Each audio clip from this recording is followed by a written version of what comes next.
Isabella believed this was the moment she had been waiting for, the moment she would finally and irrevocably break the spirit of her placid, unambitious husband. She watched him across the cavernous living room, a man so thoroughly ordinary he seemed to absorb the light rather than reflect it. She did not know that this ordinary man, Liam, was the silent, unseen architect of an $82 billion banking empire, the very institution her family worshipped as the pinnacle of human achievement. She did not know that her demand, born of casual cruelty, would be the final pressure point on a fault line years in the making. Within the next 3 hours, the gilded world she had built around herself would not just crack, it would be pulverized into dust and memory. We've all seen arrogance, haven't we? That unshakable confidence that comes from a life of privilege, a belief that the world is simply a stage for one's own desires. But what happens when that arrogance collides with a power so deep and quiet it's been mistaken for weakness? What happens when the mouse in the corner is revealed to be the lion?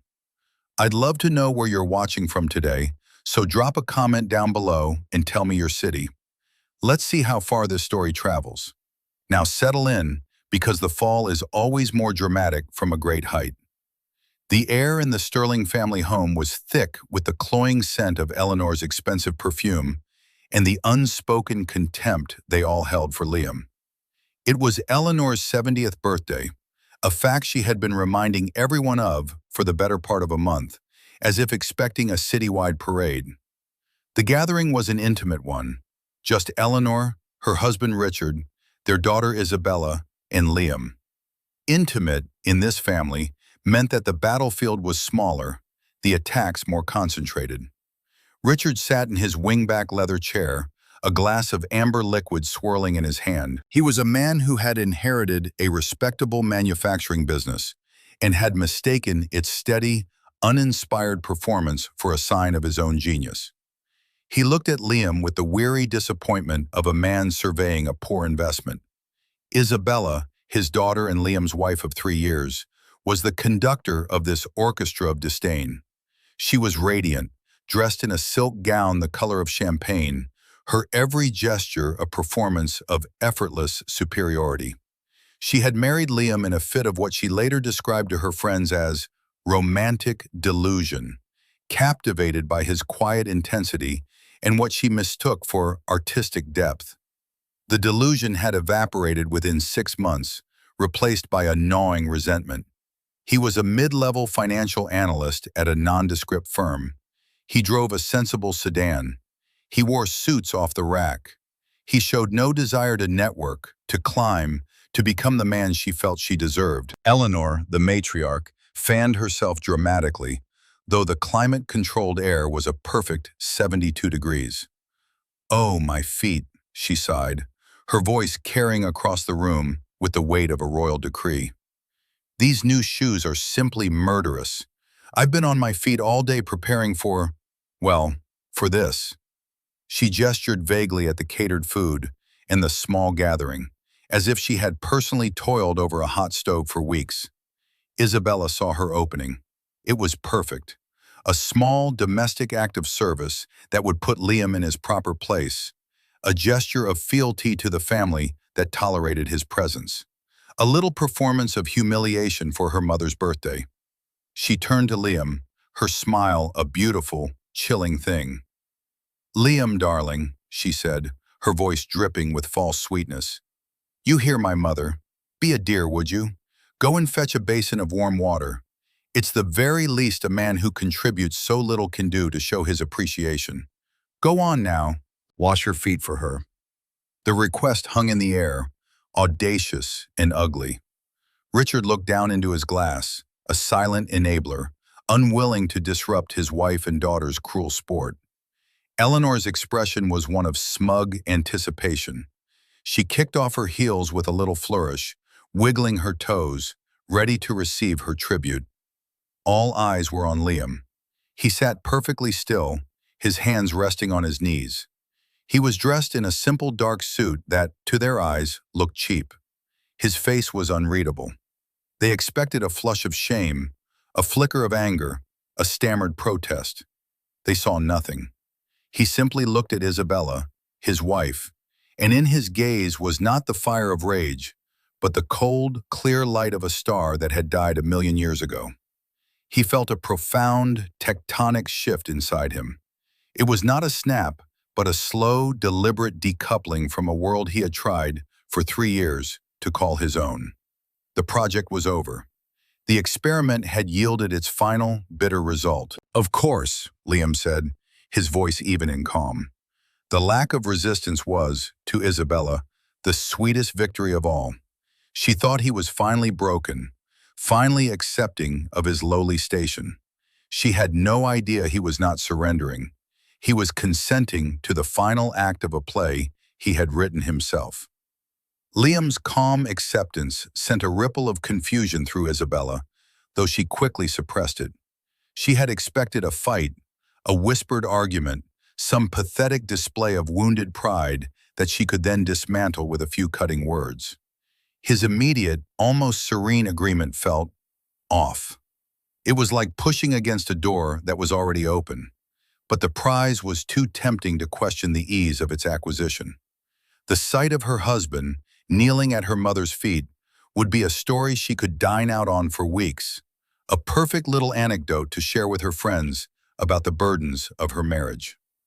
As Liam stood, his movements were fluid and unhurried. He glanced at Isabella, a long, searching look that she found herself unable to hold.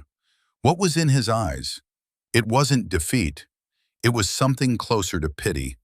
But that was impossible. Why would he pity her? She had everything. He had nothing. He began to walk toward the kitchen, and for the first time, Isabella noticed the small, worn item he carried with him almost everywhere.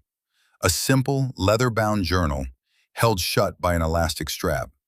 She'd asked about it once, early in their relationship. He had simply said it was for notes. She'd assumed it was filled with dull market analyses, or perhaps even bad poetry. It had never occurred to her to feel anything but dismissive curiosity about it. Tonight, as he walked out of the room, he placed the journal on an ornate mahogany side table. He set it down with a quiet finality, as if marking a spot. The moment he was gone, Eleanor giggled, a girlish, unpleasant sound. "Well, I'll say this for him, Izzy. He's certainly well trained." "It's taken 3 years," Isabella replied, preening. "Some animals are just slower learners." Richard cleared his throat, a low rumble of discomfort. "Isabella, perhaps that's enough. The man is still your husband." "Oh, Daddy, don't be such a bore." She waved a dismissive hand. "It's just a bit of fun. Besides, it's important he understands the family hierarchy. He provides nothing, so he serves. It's simple." Liam, in the gleaming, state-of-the-art kitchen that he had paid for, moved with an eerie purpose. He didn't fumble for the right cupboard or search for a suitable basin. He knew this house, the one he had bought for Isabella as a wedding gift, far better than she did. The deed was in a holding company he controlled, a fact she had never bothered to investigate. He found a large ceramic bowl, one she'd bought on a whim in Italy and now used for displaying fruit. It would do perfectly. He ran the water, testing the temperature with his finger until it was just right, warm enough to soothe, but not uncomfortably hot.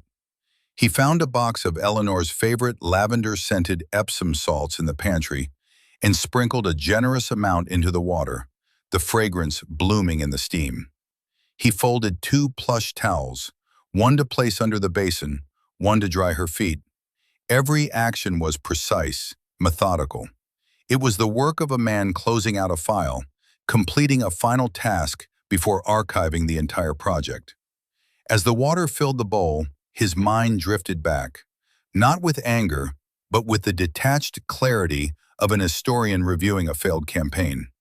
He remembered the day he met Isabella. He had been living in a modest apartment downtown for 6 months, a self-imposed exile from his own life. Being Liam Sterling, the sole heir and now silent chairman of Sterling Thorne Global Bank, was a cage gilded with unimaginable wealth. Every interaction was tainted, every relationship a potential transaction. He wanted to know if it was possible to be valued for himself alone, without the crushing gravity of his name. He had presented himself as Liam Sullivan, a simple analyst. He met her at a small art gallery opening.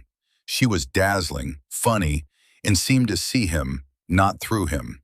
She was impressed by his insights into the art, not knowing his family's collection was one of the most significant in the private world. For a few months, it was real. He fell in love with the woman he thought she was, a woman of substance beneath a polished veneer. The veneer, it turned out, was the entire structure. Their first year of marriage had been a slow, painful erosion of her affection. His refusal to play the games of her social class, to flatter the right people, to angle for promotions, to display the trappings of wealth he secretly possessed in abundance, was not just a disappointment to her, it was a personal affront. It was an insult to her own value system. Her family's scorn was more overt. He remembered the first Christmas when he'd given Richard a beautiful, handcrafted watch from a small, independent watchmaker he admired. The next week, he saw it on the wrist of their gardener. Richard had laughed it off. Good man, but he has no sense of time. Thought it might help. The message was clear. If it wasn't a famous luxury brand, it was worthless. Just like him. He shut off the water. The bowl was heavy. He lifted it carefully, his hand steady. The past was a closed book. He was merely writing the epilogue. He had given her everything. This house, the capital for her boutique shop, the endless credit lines she used without a thought, all through blind trusts and intermediaries, a web of generosity she had mistaken for her own due. He had given her the chance to love a man, not a bank account. She had failed the test, and in doing so, she had set him free. He walked back into the living room, carrying the warm water like an offering. But it was not an offering of peace. It was an offering of endings. As Liam re-entered the living room, the triumphant smirk on Isabella's face was the first thing he saw. It was a look of pure, unadulterated victory, and it solidified the cold resolve in his heart. Her mother, Eleanor, had arranged herself on the chaise lounge like a Roman empress awaiting a tribute, her bare feet propped up on a velvet ottoman. Richard had returned his attention to his drink, his posture a study in willful ignorance. To them, this was the natural order of things, the strong asserting their dominance over the weak. Isabella's confidence was absolute. She saw Liam's meticulous preparation not as a sign of hidden depth, but as proof of his eagerness to please, his desperation to remain in her orbit. "Did you get lost in there?" she asked, her tone light and mocking. "Don't worry, we didn't forget about you." Liam said nothing. He knelt, placing the thick towel on the priceless Aubusson rug to protect it, before setting the heavy ceramic basin upon it. The steam rose, carrying the gentle scent of lavender, a strangely calming aroma for such a toxic environment. His movements were graceful, economical. He was not the clumsy, defeated man they imagined him to be. He was a predator in his own territory, moving with a confidence that came from knowing every blade of grass, every hidden trap. "You know, Richard," Isabella continued, unable to resist twisting the knife, "I was talking with Beatrice Vandermeer the other day. Her husband just made partner at his law firm. They're buying a summer home in the Hamptons. Can you imagine?" She sighed theatrically. "It must be nice to have a husband with some ambition." Richard grunted, taking a large swallow of his whiskey. He was a man perpetually stressed about money, despite his outward displays of wealth. His company, Sterling Manufacturing, was heavily leveraged. Their primary credit line, the one that kept the entire operation afloat, was with Sterling Thorne Global Bank. The renewal was coming up in a month, and he had been hearing unsettling rumors. The bank had recently undergone a quiet but ruthless restructuring. A new mysterious chairman, known only as Mr. Sterling, had taken the helm. This new leader was said to be a phantom, a brilliant and unforgiving operator who was cutting away the bank's dead wood with surgical precision. "Ambition is one thing," Richard said, his voice tight with a worry he couldn't share. "Stability is another. All I know is that our relationship with Sterling Thorne is more critical than ever. This new man at the top, they say he's a ghost. No one's ever seen him, but he's cleaning house, cutting off decades-long relationships if the numbers don't add up. He's a true titan, a force of nature, not like some people who are content to just float. The glance he shot at Liam was filled with a pity so profound it was almost indistinguishable from disgust.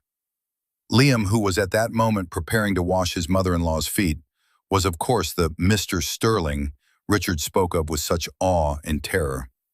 The dramatic irony was a physical presence in the room, a ghost of its own, visible only to Liam and the audience of his life. He had spent the last 6 months, from his humble home office, remotely directing the complete overhaul of the $800 billion institution he had inherited. His days were a whirlwind of encrypted calls to Zurich, London, and Hong Kong, of multi-billion-dollar decisions made with a few keystrokes. His evenings were spent enduring lectures from his wife about his failure to get a promotion at a firm that didn't even know his real name. A titan, Isabella repeated, savoring the word. Exactly, someone who builds things, someone who matters. She looked down at Liam, who was now rolling up the sleeves of his simple white shirt, revealing strong, capable forearms. Are you going to get on with it, or are you just going to kneel there all night? Eleanor wiggled her toes impatiently. My feet are getting cold just waiting. Liam looked at his wife. He looked at her parents. He saw 3 people trapped in a prison of their own making, a prison of status, appearances, and profound spiritual poverty. They were so focused on the symbols of wealth that they had become blind to its substance. They worshipped the bank, but despised the banker kneeling before them. He reached into the water, his hands disappearing into the warm, fragrant steam. He had made his decision weeks ago, really. He had been gathering the data, preparing the documents, setting the pieces on the board. He had hoped, in some small, foolish part of his heart, that Isabella might show a flicker of loyalty, a shred of decency that would make him call it all off. He had given her one last chance to be his wife, not just his beneficiary. Her cruel command, her mother's smugness, her father's complicity, it wasn't the cause of the coming storm. It was merely the final, confirming data point. The experiment was concluded. The results were clear. He was ready to publish them. The quiet analyst was about to present his findings, and the presentation would be devastating. The room fell into a hush as Liam knelt before Eleanor. The only sounds were the distant hum of the city and the soft sloshing of water as he prepared himself. The scene was a masterpiece of humiliation, perfectly framed by the opulent surroundings. The shimmering silk of Isabella's dress, the deep gloss of the grand piano in the corner, the ancestral portrait staring down from the walls with stony judgment, all of it conspired to amplify Liam's lowly position. He was a serf in the court of kings, and the kings were fools. He lingered for a moment, his hands hovering just above the basin. He was not hesitating, he was savoring the quiet before the storm. This was the precipice, the final moment of the world as they knew it. He took a slow, deep breath, cataloging the sensory details. The scratchiness of the expensive wool rug under his knees, the scent of lavender and entitlement, the smug, expectant look on Eleanor's face, the impatient tap of Isabella's finger against her wineglass. He looked up, but not at Eleanor. He looked directly at Isabella. His voice when he spoke was unnervingly quiet, yet it cut through the room's thick atmosphere like a surgeon's scalpel. Before I do this, he said, his gaze holding hers, I have to ask you, Isabella, is this what you truly want? Is this the man you want me to be? Is this what our marriage has become? It was a lifeline, a final, slender thread thrown across the chasm that had opened between them. He was giving her one last opportunity to see him, to see what she was doing, to choose a different path. Isabella felt a flicker of something, annoyance, unease. The directness of the question, the sheer gravity in his tone, was unexpected. It wasn't the whine of a victim, it was the query of a judge. But she was too far down the path of her own making to turn back now. To her, his question was just another form of weakness, a last-ditch plea for dignity, and she was in no mood to grant it. She let out a short, sharp laugh, a sound like breaking glass. "Oh, don't be so dramatic, Liam. It's not a Shakespearean tragedy. You're just washing my mother's feet. It's a sign of respect, something you've been sorely lacking. Now stop stalling and show some for once. Just do it. Respect." Liam repeated the word softly, as if examining it for the first time. It tasted like ash in his mouth. He nodded slowly, a final, somber acceptance. The thread was cut. The lifeline fell away. "All right," he said. He lowered his gaze from his wife's face. He looked at the grandfather clock standing against the far wall. The ornate brass pendulum swung back and forth, marking the slow, inexorable passage of time. The hands pointed to 6:59 p.m. Everything was in its place. Everyone had played their part. His right hand, which they all expected to reach for Eleanor's foot, moved instead to the inside pocket of his suit jacket. He withdrew his phone, a simple, unassuming device. His thumb moved across the screen with practiced speed.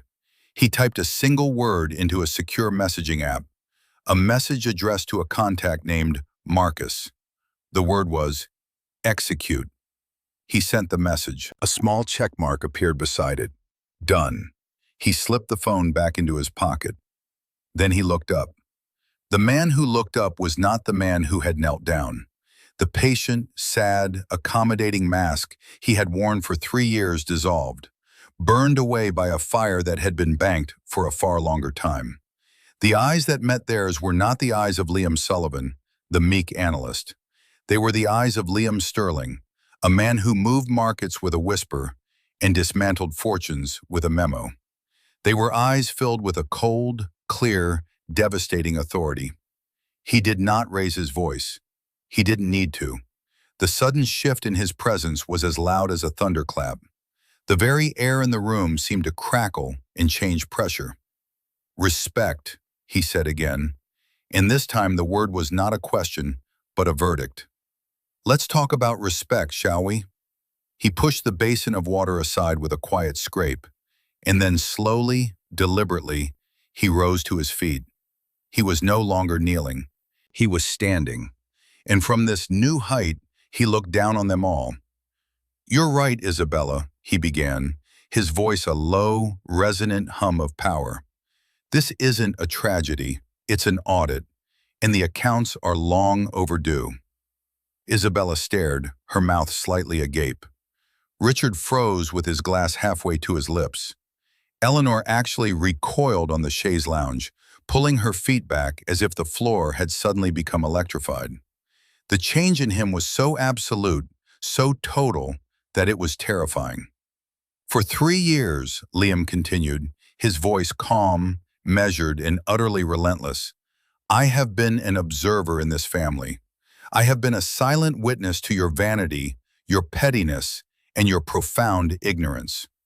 He took a step toward the center of the room, becoming the focal point of all the light and attention.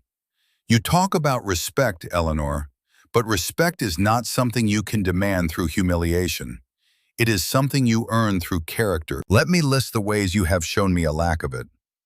This was it, the list of grievances, the catalog of 1,000 tiny cuts that had finally amounted to a mortal wound. "I remember our first Christmas together, Richard," Liam said, turning his cool gaze on his father-in-law. "I gave you a Patek Philippe watch, a very rare 1958 model from my family's collection. I told you it was a replica from a small brand because I wanted to see if you would appreciate the craftsmanship or just the name. The next week you gave it to your caddy. You told me you'd misplaced it. That watch was worth more than your car." Richard's face went slack with shock. "I remember the fundraiser for the Children's Hospital, Eleanor," he went on, his focus shifting to the matriarch. "You spent 40 minutes telling your friends how my suit was appallingly off the rack, while I was in the next room writing a 7-figure anonymous donation check to the hospital. A donation that, I later learned, you hinted came from an anonymous donor in your circle, taking the credit for yourself. Eleanor's face flushed a deep, mottled red. He saved the final, most damning indictment for his wife. He turned to Isabella, and for the first time a flicker of genuine pain showed through the icy calm. And you, Isabella, I remember every joke at my expense, every sigh of disappointment, every time you introduced me with an apology in your eyes. But most of all, I remember our first anniversary. I took you to that little Italian restaurant we both loved when we were dating. You spent the entire dinner on your phone, texting your friends, complaining that I hadn't taken you somewhere more impressive. You never even looked at me. A heavy, ringing silence filled the room. He had taken their small, casual cruelties and held them up like mirrors, forcing them to see the ugliness of their own reflections. Just as Isabella opened her mouth to form a rebuttal, a sharp, authoritative ring echoed from the front door. It was not the gentle chime for guests, but a firm, demanding buzz. Liam didn't even flinch. He simply glanced toward the door as if expecting it. "That," he said, his voice dropping to a near whisper, "will be for me." The family stared, frozen in a tableau of disbelief and dawning horror. The man they had tried to humiliate was systematically dismantling their reality, piece by painful piece. The doorbell rang again, more insistent this time. Their housekeeper, a woman who had always treated Liam with a quiet kindness, scurried to the door. She opened it to reveal a man who was the complete antithesis of Liam's carefully constructed persona. He was tall, sharp, and dressed in a bespoke suit that probably cost more than the car Liam drove. He radiated an aura of immense power and efficiency. In his hand, he carried a sleek, black leather briefcase. The man's eyes scanned the room, bypassing Richard, Eleanor, and Isabella as if they were furniture, and landed on Liam. His entire demeanor softened into one of profound, unwavering respect. "Mr. Sterling," he said, his voice crisp and clear, "I apologize for the interruption. You sent the signal. Everything is in motion as you requested." The name landed in the silent room with the force of a physical blow. Sterling, not Sullivan. Sterling, as in Sterling Thorne Global Bank. Richard was the first to make the connection. His face, which had been slack with shock, turned a ghastly, bloodless white. His hand trembled, and the whiskey glass slipped from his fingers, shattering on the hardwood floor with a deafening crash. He stared at Liam, his mind frantically trying to reconcile the image of his meek, useless son-in-law with the rumors of the phantom chairman, the invisible titan, the unforgiving genius known only as Mr. Sterling. It was impossible. It was ludicrous. But the look on Liam's face and the deferential posture of the man at the door told him it was terrifyingly real. "Mr. Sterling?" Isabella whispered, the name a question, a plea, a denial. Liam finally allowed himself a small, mirthless smile. He turned his attention back to his father-in-law, who was now visibly shaking. "Richard," he said, his voice devoid of all warmth, "you were expressing concern about your company's credit line with my bank. You don't need to worry about the renewal anymore." A flicker of desperate hope sparked in Richard's eyes. "Liam, son, thank you. I knew you wouldn't." "It was canceled 5 minutes ago," Liam finished, his voice like a blade of ice.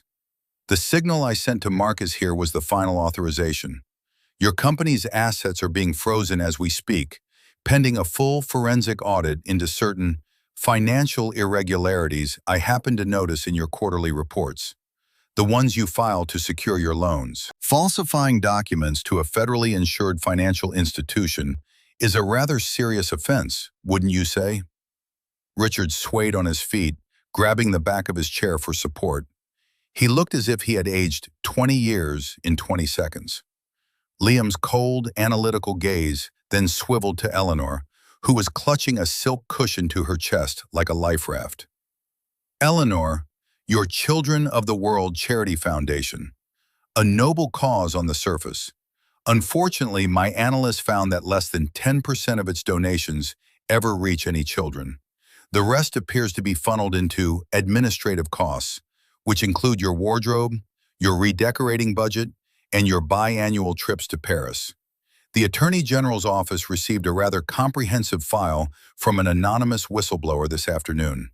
I imagine you'll be hearing from them shortly. Eleanor let out a small, strangled gasp, her face a mask of pure terror. The social ruin was one thing.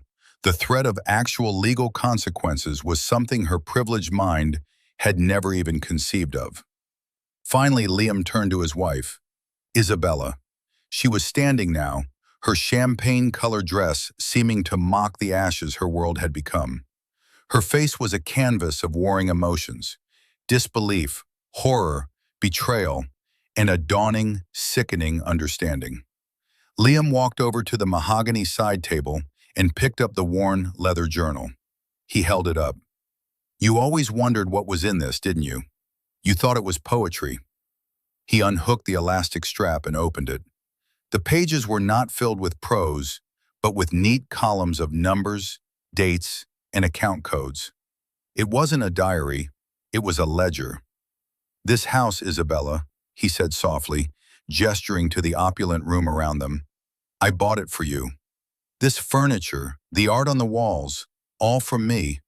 The seed money for your exclusive boutique, an anonymous gift from a trust I established. Your platinum credit card with no limit, the one you use so freely, it's linked directly to one of my personal accounts. For 3 years, every luxury you have enjoyed, every symbol of status you have used to bludgeon me, has been a gift from the man you despised for having nothing." He closed the journal with a soft snap. "As of 7 p.m. this evening, that trust has been dissolved. The accounts have been closed. The assets are being liquidated. Marcus has the paperwork." Marcus stepped forward, opening his briefcase. He extracted a sheaf of documents and placed them on the piano. "Divorce papers, Mrs. Sterling," he said, his voice professionally neutral, "and a summary of the asset dissolution. You will find Mr. Sterling has been exceptionally generous under the circumstances." The word generous was a slap in the face.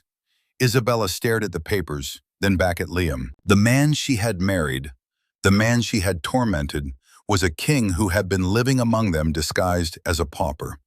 And she, in her blindness, had just demanded he wash her mother's feet. The sheer cosmic absurdity of it crashed down upon her. She didn't scream. She didn't cry.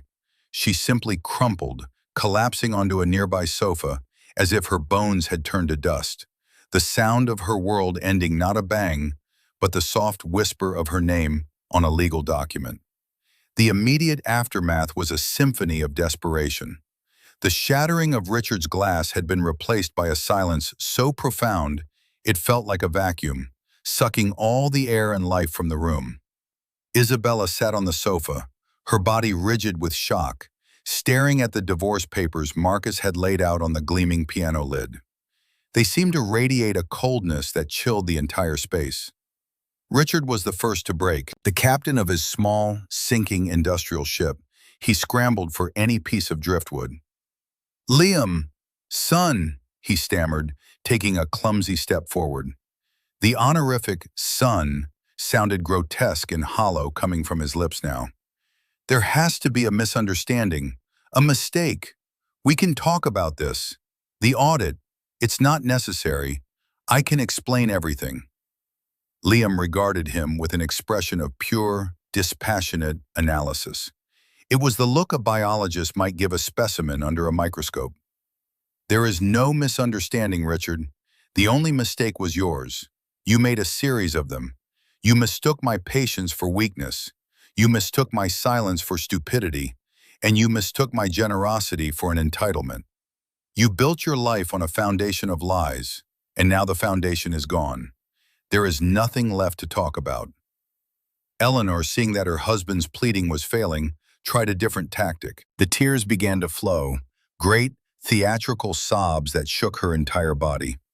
"How could you do this to us, Liam?" she wailed, her voice thick with manufactured grief. To your own family. After everything we've done for you, we welcomed you. You welcomed me? Liam interrupted, his voice dangerously soft. You welcomed me the way a scientist welcomes a lab rat into a maze. You saw me as a project, a curiosity, a failure to be pitied and scorned. You never once asked about my family, my past, my dreams. You only ever measured me against your own pathetic, materialistic yardstick and found me wanting. This is not something I am doing to you, Eleanor. This is the bill for your own behavior. It has just come due. His gaze fell upon Isabella. Her shock was beginning to curdle into a frantic, desperate panic. She finally found her voice, a high, strained plea that was almost unrecognizable. Liam, no, please. She stood up, her hands outstretched as if to ward off a blow. I love you. I didn't know. If you had just told me, we can fix this. I'll be a better wife, I swear.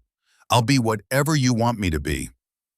Of all the things said that night, this was the one that truly wounded him.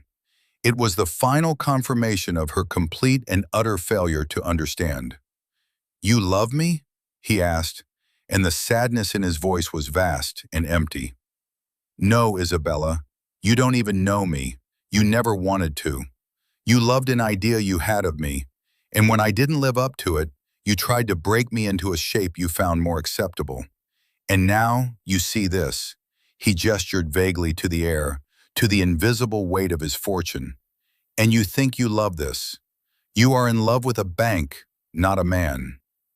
He took a step closer to her, his voice dropping to an intimate, heartbreaking whisper. You can't fix this, Izzy, because you can't go back in time and respect the man who drove a sensible car. You can't go back and hold the hand of the husband you were ashamed of. You can't love a person you don't respect. And you never, ever respected me. You just proved it 10 minutes ago when you asked me to kneel. He turned away from her, the finality of the gesture absolute. He looked at Marcus. Is there anything else? No, Mr. Sterling, Marcus replied, already packing his briefcase. The dissolution of marital assets is straightforward, as most assets were held in your name prior to the union. Mrs. Sterling will be left with a severance trust, as you stipulated. It's enough for her to secure a modest apartment and live for 1 year while she finds employment. Your instructions were to be equitable, not punitive. Equitable, not punitive. Even in his righteous anger, Liam had maintained his integrity. He was not destroying her. He was simply removing her from his life and returning her to a baseline reality.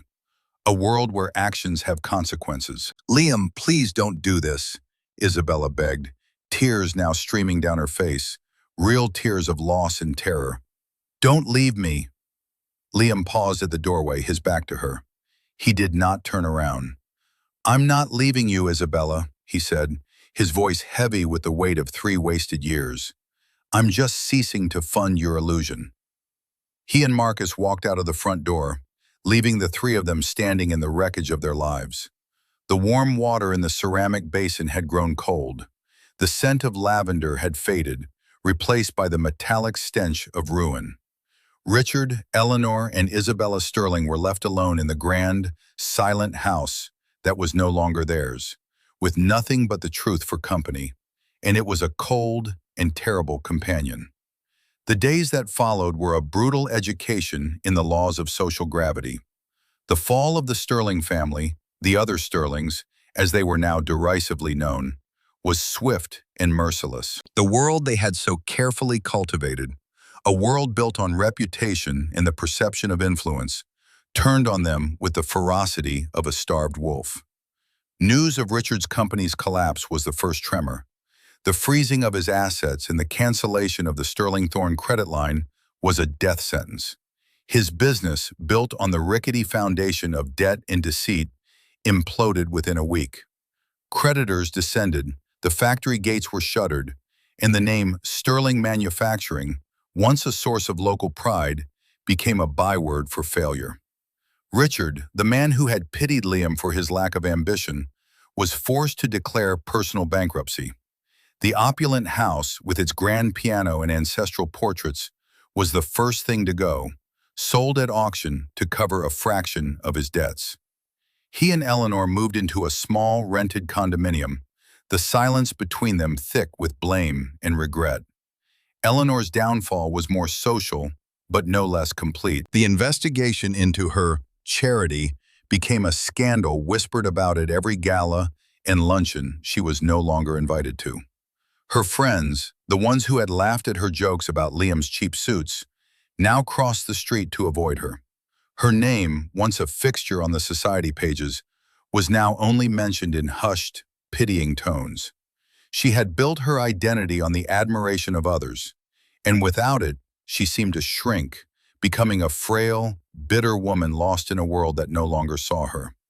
For Isabella, the adjustment was the most jarring. She had never known a life that wasn't cushioned by wealth. The generous severance from Liam, which had seemed insulting in the moment, was now the only thing keeping her from destitution. She found a small, one-bedroom apartment in a respectable but entirely unremarkable part of the city. The doormen and valets were gone, replaced by a temperamental elevator and the smell of her neighbor's cooking in the hallway. Her boutique, her passion project, withered on the vine. Without the endless infusion of Liam's capital to cover its losses, she discovered it had never been a viable business. It was a hobby, a stage set for her to play the role of a successful businesswoman. The friends who had eagerly accepted her invitations for champagne-fueled shopping sprees no longer answered her calls. She was a stark reminder of their own precarious positions, a ghost of a future they all feared. For the first time in her life, Isabella had to work, truly work. After weeks of humiliating interviews where her name was now a liability, she found a job as a sales associate in a high-end department store, a place where she had once been a prized customer. She now spent her days folding sweaters she couldn't afford and fetching different sizes for women who were, just months ago, her peers.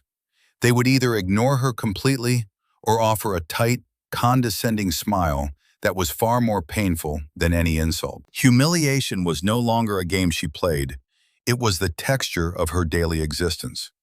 One evening, after a particularly grueling shift, she sat alone in her small, quiet apartment, eating a microwave dinner. She caught her reflection in the dark window. The designer dress was gone, replaced by a simple black uniform. The confident, cruel smile was gone, replaced by a deep, weary sadness. In a fit of desperation, she called Liam's old number. It went straight to a disconnected message. She tried the main line for Sterling Thorne, asking for Liam Sterling, but was politely and firmly rebuffed by a series of assistants who were trained to protect their chairman from the outside world. Finally, she found an old email address she had for him, the one he used for his analyst persona. She poured all her misery, her regret, her anger, and her fear into a long, rambling message, begging him to see her, to talk to her, to give her another chance. She hit send, her heart pounding with a desperate hope. Days turned into a week. No reply came. The silence from his end was absolute. It was not a cruel silence. It was the silence of a closed door, a finished chapter. Liam was not punishing her. He was simply moving on, and the most devastating part was that he was doing it without her. She was a footnote in the story of his life, a story she had never even bothered to read. The realization that her grand dramatic life was a minor, forgettable episode in his was the most profound humiliation of all. 6 months passed. The seasons changed, and the city's rhythm shifted. The story of the fallen Sterlings faded from gossip into memory. High above the city, in a corner office that seemed to be carved from glass and sky, Liam Sterling commanded his empire. The space was minimalist, almost monastic. There were no gilded frames or ostentatious displays of wealth. The only art was the sprawling, living tapestry of the city below. Here, he was not the quiet analyst or the wounded husband. He was the architect of his world, decisive, focused, and deeply respected. Yet the man had not changed as much as his circumstances. The power had not corrupted him. It had only revealed the strength of his existing character. In a board meeting discussing a multi-billion-dollar acquisition, he listened to a young, nervous junior analyst's presentation with the same focused attention he gave his senior vice presidents. When the young man fumbled a number, Liam didn't rebuke him. He calmly asked a clarifying question, gave him a moment to regain his composure, and then thanked him for his valuable insights. Marcus, his ever-present counsel, watched this and smiled faintly. The king had not forgotten what it was like to be a commoner. One afternoon, a letter arrived. It was not delivered by a courier or an assistant, but was placed on his desk by Marcus himself, who said only, "I believe you will want to see this." The envelope was simple, inexpensive stationery. The address was written in a familiar, elegant script, though it seemed less confident than he remembered. He recognized Isabella's handwriting. He felt a familiar knot of tension in his stomach. He expected another plea, another demand, another attempt to manipulate him. He almost threw it away, but something stayed his hand. He slid it open with a silver letter opener. The letter inside was short, just a single page. It was not what he expected. "Liam," it began, without a salutation of love or regret. "I am not writing to ask for anything, not for money, not for forgiveness, and not for you to come back. I am writing because I feel I owe you an explanation, or perhaps I owe it to myself. For the past few months, I have been living a life I never could have imagined. I work at a department store. I ride the subway. I pay my own bills. At first, I was filled with a rage and self-pity so deep, I thought it would consume me. I hated you for doing this to me. But slowly, something has started to change. I have started to see the world differently. I watch people on the subway, on their way to jobs they don't love, to support families they do. I see kindness in small gestures between strangers. I have a coworker, Maria. She brings me a coffee every morning because she knows I have a long commute. She has nothing by my old standards, but she is richer than anyone I have ever known. I am forced to see people for who they are, not what they have, because I have nothing. And for the first time, I am starting to wonder who I am. I think I am finally beginning to understand what you were trying to tell me that night. Respect, character, integrity. They were just words to me then. I am starting to understand what they mean now, in my bones. I am sorry. I am sorry for not seeing you. I am sorry for my cruelty, my blindness, my vanity. I am sorry for the man I prevented you from being in our marriage, and for the woman I was. I don't expect a reply. I just needed to say it. I hope you are happy. It was signed simply, Isabella. Liam read the letter twice. He felt no surge of triumph, no satisfaction. He felt a quiet, profound melancholy. He had won the war, but the victory felt hollow. He had wanted justice, and he had achieved it. But he had also lost the woman he once loved. The woman he had hoped was hiding somewhere beneath the layers of privilege. Perhaps this letter was a sign that she was finally emerging. Or perhaps it was just another stage in her grief. He folded the letter carefully. He walked over to a shelf and took down the old, worn leather journal. The ledger of her family's sins was now just an empty book. He opened it to the first page and placed the letter inside. Her redemption, if it was to come, was her own journey now. He had closed the book on their life together, but he would not burn the final page. He put the journal back on the shelf, a quiet monument to a painful past, and turned back to the window to face his future. The final act of Liam's story did not play out in a boardroom or an opulent mansion, but on the quiet, tree-lined paths of a public park on a crisp autumn afternoon. He was dressed in a simple pair of jeans and a gray sweater, a man indistinguishable from any other city dweller enjoying the fading sunlight. The anonymity he had once used as a disguise, he now wore as a comfort. He was no longer hiding from his name. He was simply choosing to be a man, not a symbol. He bought a coffee from a street vendor, thanking the man and leaving a generous tip, and found an empty bench overlooking a small pond where children were feeding ducks. He watched them, a faint, thoughtful smile on his face. He had everything a man could possibly desire: wealth beyond measure, power that could shape nations, a name that commanded respect in every corner of the globe.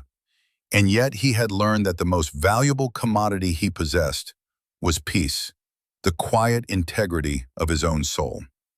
A young couple sat on a nearby bench, their voices rising in a tense, hushed argument.